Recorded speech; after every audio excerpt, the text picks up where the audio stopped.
my name is Giles and I'm from Rehoboth Beach, Delaware. I'm a sophomore here at the University of Delaware studying finance and management information systems. I'm going to send it to my hometown where my obscure but phenomenal moment took place. Joe, you there?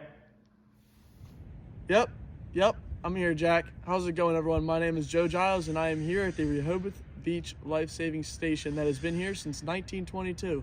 Jack's obscure but phenomenal person in African-American history worked right here where I'm standing.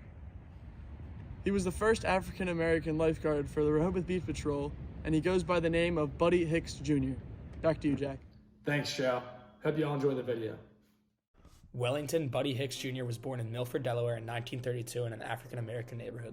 The town of Milford, Delaware was not a welcoming place for African-Americans.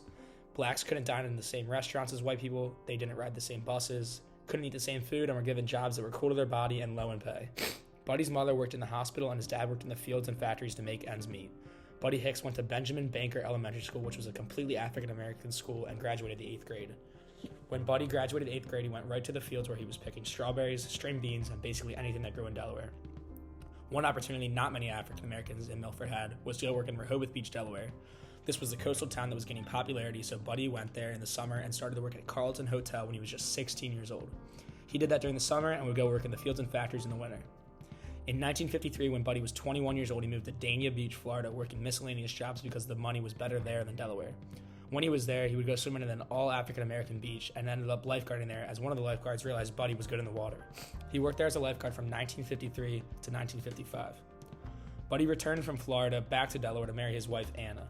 Buddy applied to be a lifeguard for the Rehoboth Beach Patrol and ended up getting the job. He was the first African-American lifeguard for RBP and was one of the first black lifeguards in the Northeast. Rehoboth at the time was segregated.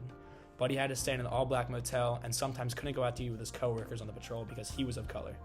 Buddy did not know it at the time, but he was hired to be a token, so colored people would go to his beach.